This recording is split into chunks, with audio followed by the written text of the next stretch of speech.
Hello everyone, welcome to this webinar today where we're going to examine the flawless execution of strategies to assist in adding value to your clients. I'm Peter Towers, Managing Director of ESS BIZTOOls. I hope you're having a wonderful day. Life cycle of a business. This was commented on by Vern Harnish in Scaling Up, when he indicated that the key attributes of creating a viable business were to attract and keep the right people, create a truly differentiated strategy for that business, having plenty of cash, it's always an advantage, and driving a flawless execution. And today, what we're going to be talking about is the execution of a business strategy, how you can assist your client to execute the strategy. But in the first place, probably to prepare the strategy so that it can be taken forward from there. So one of the common questions that's resounding around Australia in the last few months, primarily through some articles in Accountants Daily, has been, can you help me run a better business?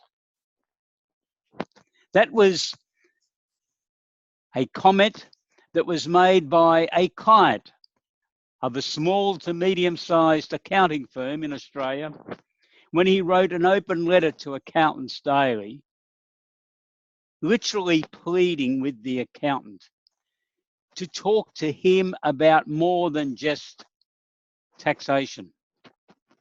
He said he wanted help with running a better business. I think this means that you need to be conscious of helping your small business and medium-sized enterprise clients on the wide range of matters that are of concern to them, in addition to taxation. So what business improvement services could you offer to your clients? Are you already doing that? If so, you probably should be running this webinar.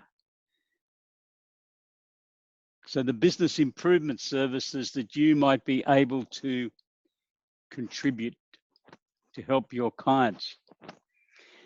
I'm going to go through a list now of some of the services that I think you could offer to your clients.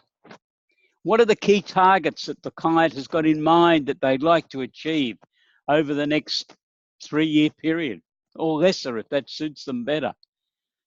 And that might be in customer numbers, it might be in new products or services, it might be in number of staff, it might be in location, but what are the key targets? And most of your clients, if they're small businesses and medium-sized enterprises, will probably not have anyone in their leadership team that has the necessary knowledge and experience to be able to guide them through this process. It's an obvious job for you as a virtual chief financial officer to be able to deliver. It's very important that within your client's business, there's communication channels to all members of the team, and you could assist in establishing that. And one of the very important items when it comes to execution of strategy is accountability. Who's responsible for what? The development of action plans, and then following up. The preparation of minutes of meetings, and out of them, action plans. Those following up is very important if you are going to create a significant strategy, a strategy that's been executed appropriately. It's very important that the team contribute to this process, whether the team's only 2 or 3 people or 20 people or 50 people. It doesn't really matter, but they need to be on board. They need to be contributing to this task. And your role as the coordinator, as the virtual CFO, I think should be to encourage those team members to be able to make their input.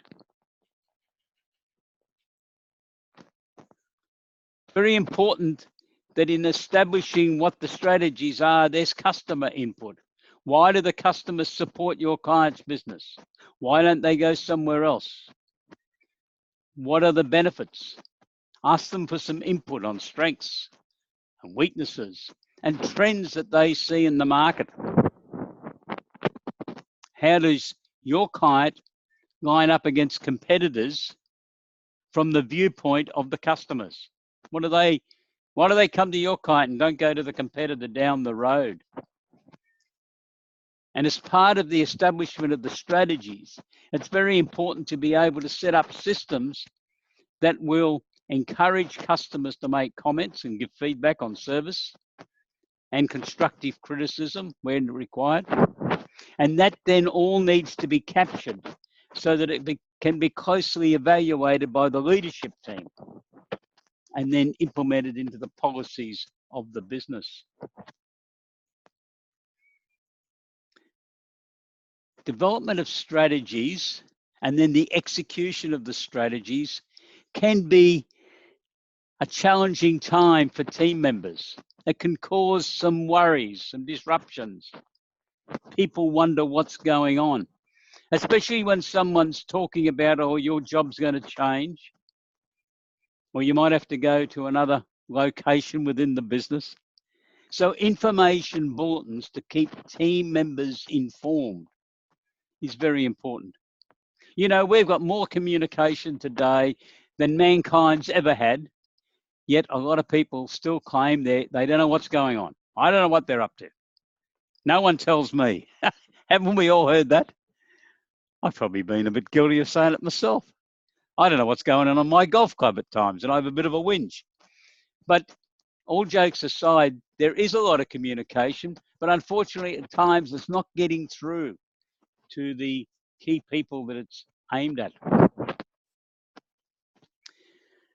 So I think you should be performing a virtual CFO service, and that's what you'd be submitting to your client. One of the key roles there would then be to mentor the leadership team, not the CFO team, that's your team. You've got to mentor that team. I was a CFO, public company secretary of a listed company quite a few years ago now, but I found that a lot of my role was really doing some work for the sales manager or the operations manager, chief operations manager of our business, primarily because they didn't seem to understand where some things fitted in. Maybe they were being a bit lazy and they didn't want to prepare the budgets on a new proposal they were proposing, so they come to me. There's a lot of these roles. Who does them in your client's business at present? Sure, your client's got concerns. I used to call them the 3 a.m. phone calls and the what ifs. What if we did this? What if we changed that? Can we have a costing done on that? And when my CEO rang me, he was talking by 7 a.m. But what do your clients do?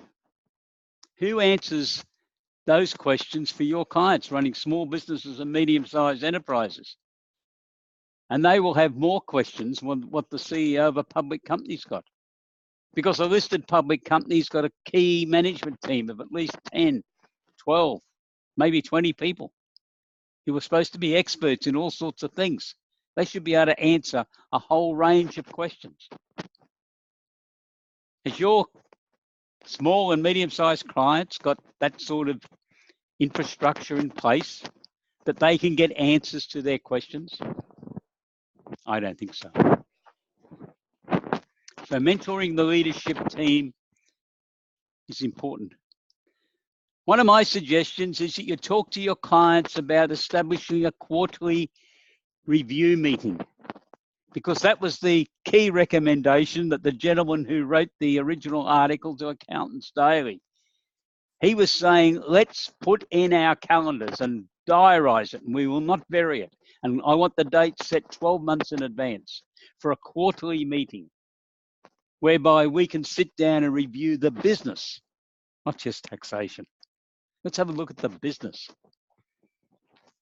And out of that, the key objective would be to establish priorities for the next quarter and then document who's going to do what. When's it going to be done by? What are we hoping to achieve by this? So it can be monitored. So help your clients to define the priorities for the next quarter. But if you're going to do anything in business, you've got to go back to saying, what are you going to do on a daily basis? Because that's where businesses are run, isn't it? It's very hard to redo what we should have done yesterday. That's gone. So it's important that the systems are producing information for your clients on what happened yesterday. I found that even in listed public companies, some of that was not as well done as what I hope it was after we made some changes. But what was happening in businesses needs to be prepared and consolidated so that it can then be looked at on a more, I skipped one there, on a more effective basis. I think you should be having some discussions with your clients about effective meeting schedules. The guy that I referred to early in the piece, Vern Harnish, who wrote Scaling Up, really emphasized a meeting culture. It was very, very important for businesses, especially businesses that are growing. And he advocated a daily huddle for everyone within their teams around the business. And I think he's right. It gives everyone the opportunity to ask some questions, have a bit of a discussion. Probably takes 5 to 10 minutes. But it hopefully assists all team members in having some input and getting some immediate feedback for what's happening. So the daily huddle or the toolbox meeting is a great way to start. And then a weekly meeting, probably either first thing on a Monday morning or last thing on a Friday afternoon, to review what has happened, what are the issues, what's got to be sorted out next week or at the start of the week if it's on a first thing on a Monday morning. Maybe some feedback from senior management on various issues so that people are kept informed. And an awareness to the team that there probably is a monthly management meeting. I'd be recommending there is. But the team know that there is meetings that the managers are going to. So again, if they've got ideas, suggestions, concerns, worries, it's an ideal opportunity to talk about those so that hopefully the manager will take them on board and will make comments at that meeting. And then the quarterly periodic review meeting, which I think is very, very important. Now, if you could substitute it for monthly, I honestly believe that'd even be better. But the letter writer to Accountants Daily suggested quarterly. And that means that 4 times per annum, there will be a detailed meeting with your client and hopefully their immediate leadership team with you as their accountant, acting as a virtual CFO to review every aspect of the business. And what our letter writer was proposing, there would be one more meeting a year, which would be the traditional annual taxation review meeting. He wasn't saying don't have that, but he was saying, I need a lot of other help. I need help in all sorts of things. And he listed them in the letter. And if you need that letter, in fact, we will attach it to the copy of the PowerPoint slides that we send around to people. Incidentally, I'm amiss. We are doing a live feed on Facebook. So if you are watching us on the live feed on Facebook, welcome. I hope you can hear us loud and clear. If you have any questions, you'll have to send me an email, peter@essbiztools.com.au. Those of you who are watching the webinar, you can type in your questions into the webinar itself, and I will answer them later. And I probably should have checked. I've got no questions at this stage. If you have any questions, please send them in. So a quarterly periodic review meeting, I think, is very important. How long will it take? 2, 3 hours? Maybe in some instances it might be 4 hours. Needs an agenda. You should be the preparer of the agenda. Make sure the client signed up on it though. It needs the minutes of the last meeting. It needs the results of the action plans that were prepared at the last meeting. It needs financial accounts, please, on an individual department or activity basis, not all lumped together in one profit and loss account. That doesn't mean anything. Key performance indicators for each segment. And then real discussion. Could be succession issues. Could be financing issues. Perhaps the company needs to raise some capital. They might want to do something as crowdsourced funding, equity raising. They might want to look at an initial public offer. Or they might want to go ahead using Section 708 to raise up to 2 million from 20 investors. But all these issues can be discussed. The important thing is, as a proactive accounting firm, you are encouraging your client to take advantage of this forum. You know, there's a lot of business owners think that accountants can only do tax returns. And I think that's our fault as a profession. Tax is important. I can remember some old accountants telling me, some old lawyers. There's no such thing as old accountants, is there? Some old lawyers telling me many years ago when I was first out practicing that back in the 30s, that was a long time ago, the taxation work was basically done by lawyers. I don't know what accountants did in those days, probably audits and insolvency work. Probably wasn't as many of them, of course. So really grabbing the accounting data and making the accountant's role more as the CFO, I think, is going back to the original roots of the accounting services that were provided in Australia. But I'm not saying give taxation away. I know it's important. I know it is an important cash flow item. I did run a firm for many years, but I think there's a lot more that as a profession we can do to help businesses add value and achieve what they're after. I think you can also then be looking at documenting the systems. A lot of clients will not have any real systems in place. And one of the things you should be able to do is to document the system. So there's a systems manual. We've tried that in ESS BizTools. We've got some products that you can subscribe to that are systems manuals. We've got a debtors systems manual, for argument's sake. That's what your clients need, but manuals for everything that they do. So that when someone's looking what they have to do next, they go to the manual. So let's go through some of the key items that could be in these manuals. Purchasing. What happens with quotations, orders, account allocation, goods received, checking tax invoices. Who does this? Who authorizes the payment? Is your client calculating the creditor's days outstanding figure each month, especially for key suppliers? Because you don't want to get your client into a situation where they're taking 10 days longer and someone in that supply organization decides to cut off their credit, do you? So that's some of the things you might look at implementing in a purchasing system. What about selling? Has your client got credit application forms, or do they just give credit to anyone that walks in and asks for credit? I think they should be asking the potential new credit customer to complete a credit application form, and they should be checking up the referees.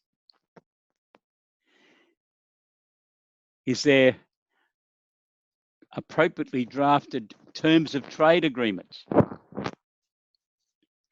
that meet the requirements of the Personal Property Securities Act? And is there retention of title agreements that also meets the requirements of the Personal Property Securities Act, and therefore registrations can be made on the Personal Property Securities Register of customers? Who approves the credit application? Is there a process? What's the system? Does your client send a welcome to new customer letter to welcome a new customer, to give them some idea of how they're going to be serviced, to try to encourage them to come and spend more money very early in the piece?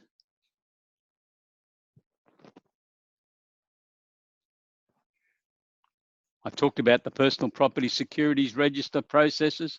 Does your client understand them?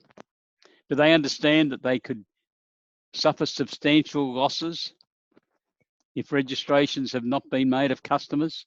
Are they a contracting type business?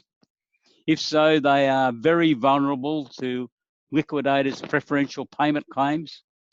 And I'm assured by a number of lawyers and insolvency practitioners that if a contractor has registered their customer on the PPSR, there's virtually no chance of the liquidator being able to successfully claw back any alleged preferential payment claims. That's a very good reason to get the registration on the PPSR. I know it's not easy, though, to get some of these companies further up the chain to sign off on the documentation, but it's worth thinking about.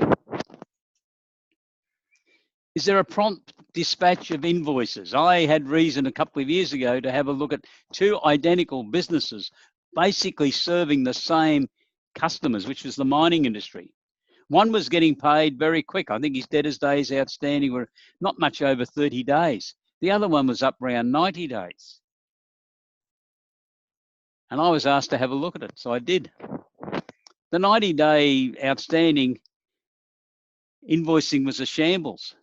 They were taking nearly 60 days to finalise the invoices. And then they were not supplying the additional information that the customer had stipulated they wanted. So things were going backwards and forwards. Guess what? They weren't getting paid.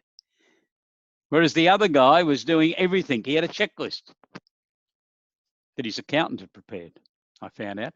What about a debtor's age analysis?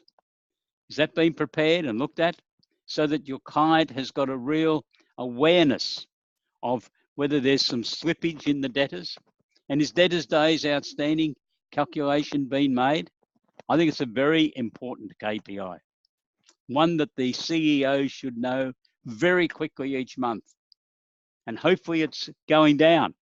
But if it's moving up, the CEO or the owner or whatever of the business should be asking a lot of questions. And who follows up debtors? No one likes doing it, I know. But in the system, there should be someone that's allocated to this role and then reporting back. Let's look at the team. You're writing a manual. So what's the engagement process? How's the client going about engaging team members? How do they work out who they require? And I think a lot of money gets wasted on hiring new people because there's no induction process put in place and there's no buddy system. It's very important when someone's hired into the organization that they're allocated a buddy, someone who's going to not quite hold their hand, but guide them around, show them the facilities, make sure they're aware of the workplace health and safety issues that relate in this business. And they're filled in all the forms that are required. What's the training program that your clients implemented? Is it documented? Is there a record keeping of it? What about Fair Work Australia requirements? Is someone aware of them? Have you got someone in your firm who's got a good general knowledge of Fair Work Australia, could give early advice? Or do you want to refer your client to a consultant? And I could give you the names of a very good consulting firm in relationships with Fair Work Australia and general employment matters, if you like. But your client needs to know that if they've got a problem, who they go to. It might be an industry association. What about workplace health and safety issues? There's some massive problems in workplace health and safety around Australia. It seems to come in spasms, doesn't it? And I noticed in today's newspaper, there's a small business being fined a lot of money, $230,000, I think, for a problem under a workplace health and safety matter. That's a disaster for the business, but obviously also for the person who was injured in the first place. That's all the performance analysis. What can you do to help your client manage their performance? You're wearing the hat as the virtual CFO. So what happens to these daily management reports? You know, there's many larger companies prepare weekly profitability or performance reports for every business. I was in a public company that did that. We had about 450, 500 operating activities. And every week, what we call weekly profitability estimates were prepared for them all.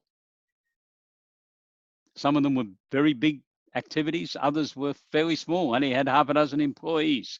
But every one of them, by Monday afternoon each week, the local manager had his reports, and they were all consolidated in head office for the CEO to be reviewing the results on a Wednesday morning. Could your clients be doing that? They've only got one or two activities, I assume. Now, sure, there's some fairly accurate guesstimates go into those sort of things, but in a lot of businesses, you know the key figures, you know the sales. These days, from the computer printouts, you probably know the gross profit, or you could calculate it. You know the key costs, wages, and any special promotional campaigns that have been held, and you can then use budget estimates. I assume there is budgets in the business to give you a reasonable estimate. I think you should be making sure there are monthly trading accounts prepared for every department or activity in the business, not all put together in one profit and loss. It's one of my pet hates that everything's just getting thrown into a P&L, and then managers, owners say, where are we going wrong in this business? First thing I say to them, let's break it down into the 5 operating activities or the 12 operating activities. Doesn't really matter how many there are. If they're an independent activity, let's get their sales, their purchases, their cost of sales, their labor separate. And then you can analyze how businesses are going. That's what public companies do. And one of my observations of public companies is a lot of them basically run themselves as a series of small businesses, but they do that accounting down to a great detail. Why aren't we doing it for small businesses and medium-sized enterprises? Are we scared of their reaction when someone tells them what the fee is going to be? It's one of the costs of being in business. But I think we're all a little bit frightened about telling them the true figure. We need to change that, I think, and be upfront with the client and say, we can supply you this services, this is what we will do, but this is what it's going to cost you. So at the end of the day, you'll then get a profit and loss account, which is got the trading income from the 5, or 8, or a dozen departments or activities in the business, and then you will get the overheads that cannot be allocated back to those individual activities without going to an enormous amount of work, and half the time it's based on calculations that mightn't be quite right. And then you get the profit or a loss. And then you can get the key performance indicators for the individual activities. And they're very important.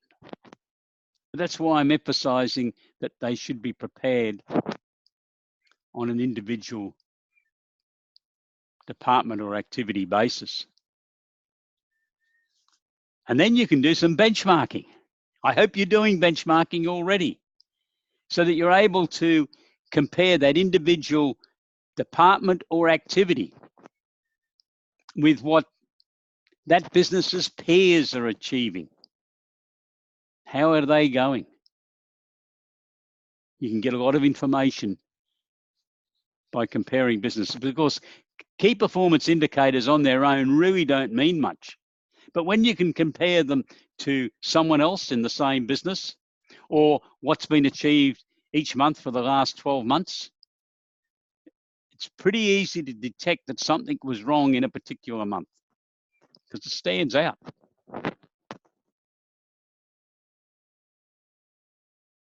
Budgets. I knew I'd get to budgets. Budgets are very important, of course. And if you're acting as this virtual CFO, you'd be assisting in their preparation.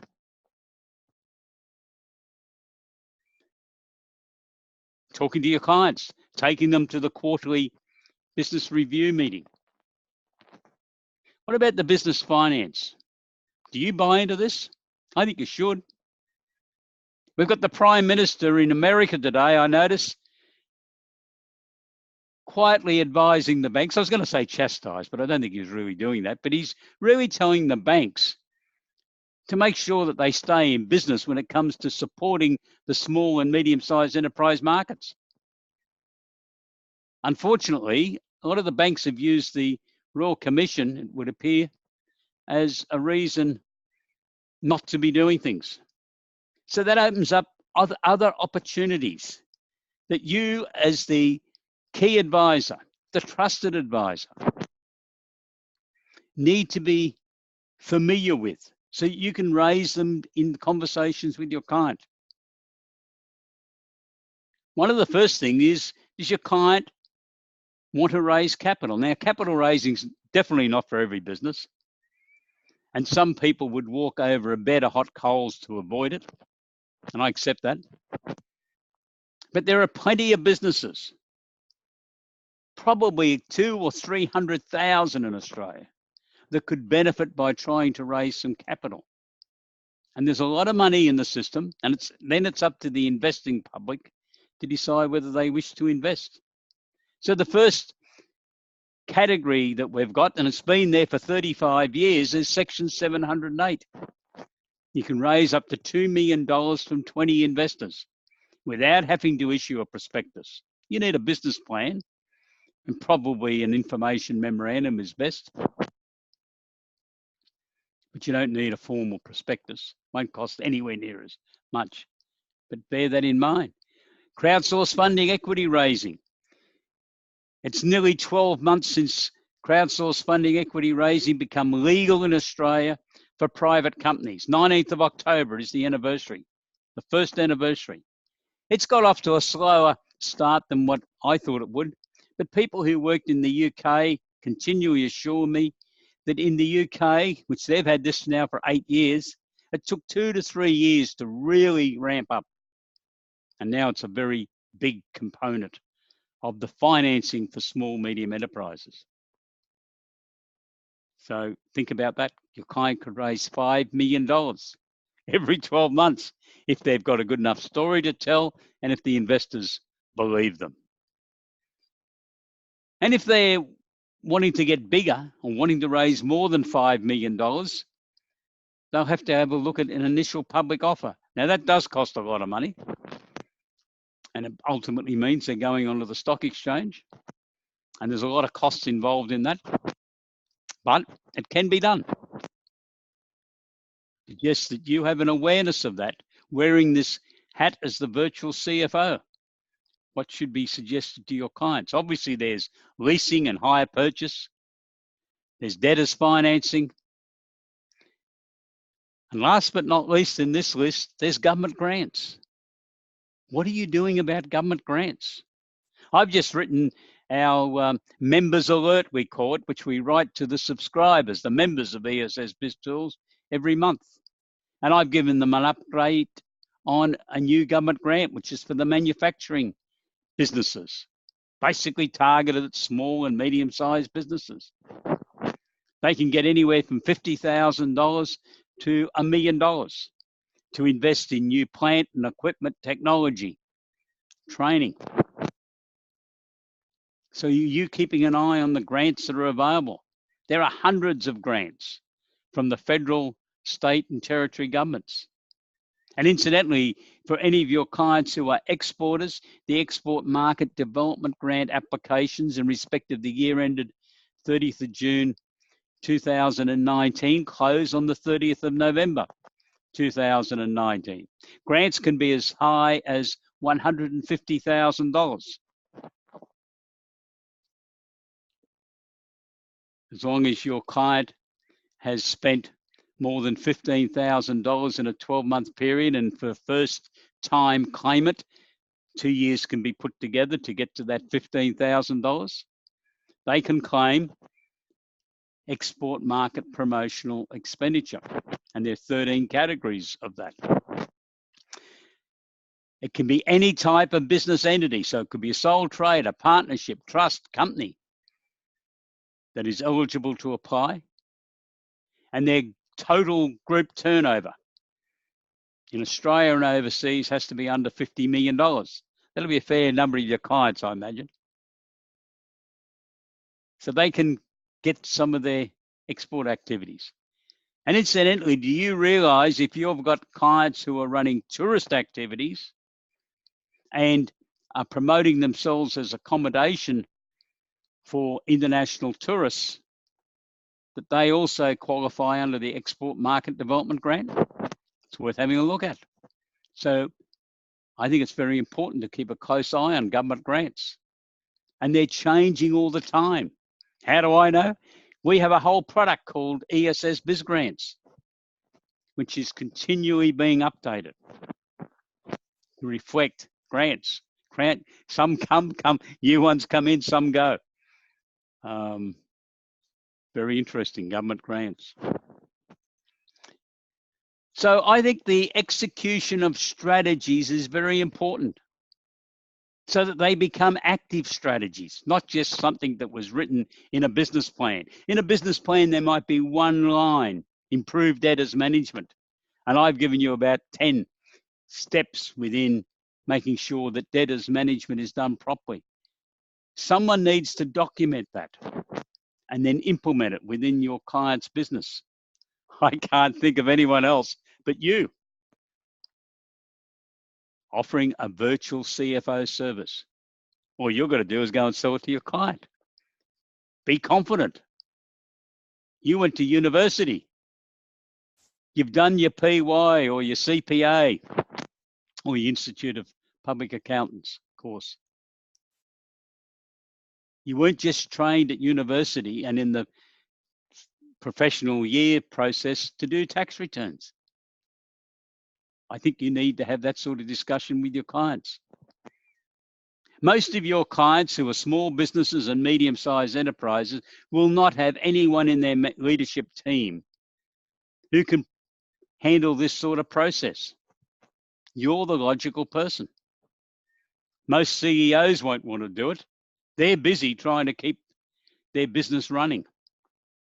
But based on the letter to Accountants Daily, back on the 24th of April this year, that particular gentleman clearly identified that he needed more support, more input from someone who understood the financial and general management commercial activities that were going on around that business owner. And I honestly believe that will apply to the vast majority of your small and medium-sized enterprises.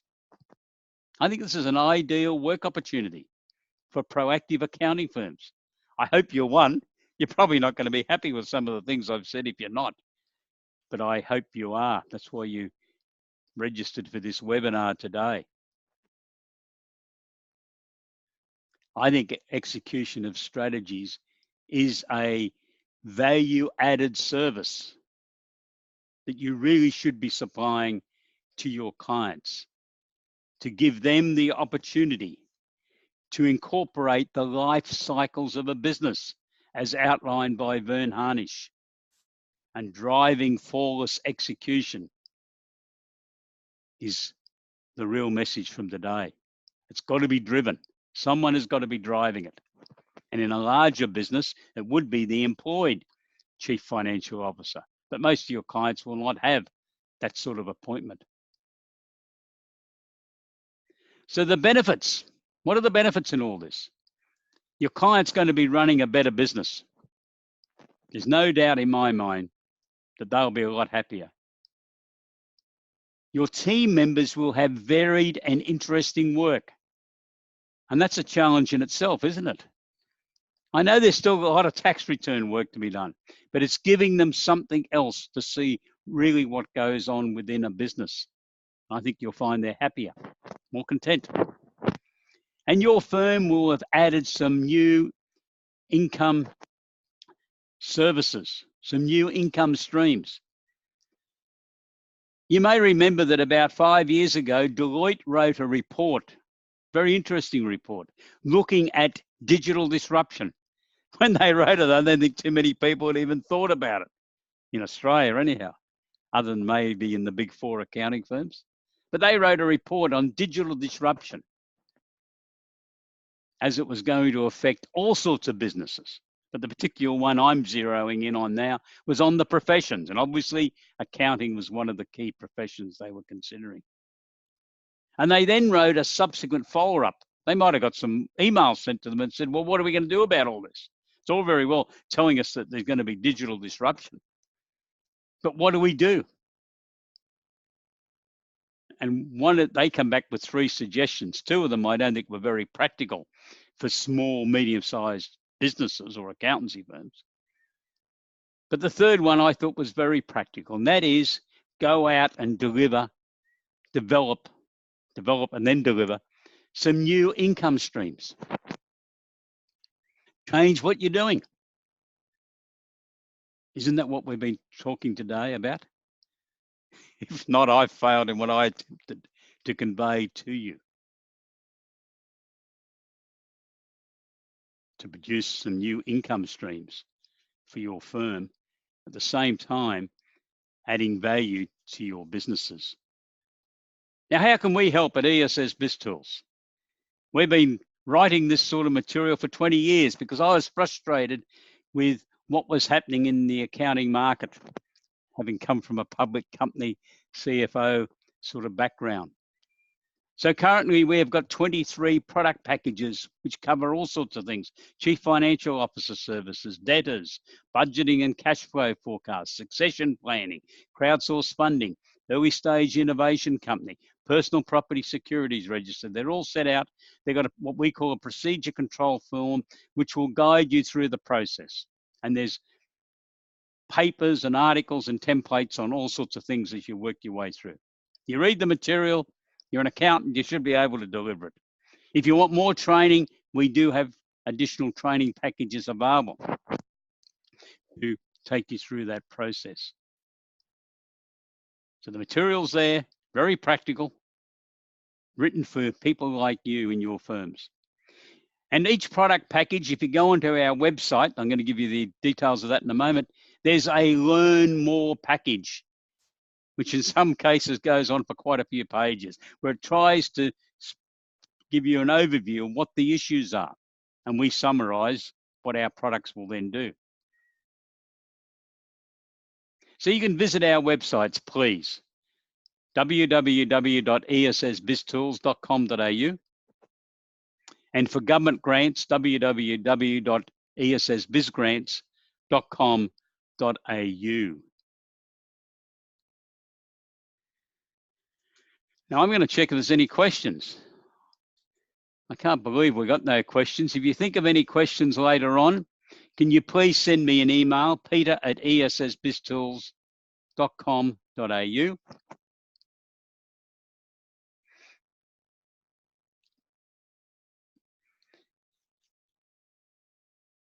And we will send you the answers.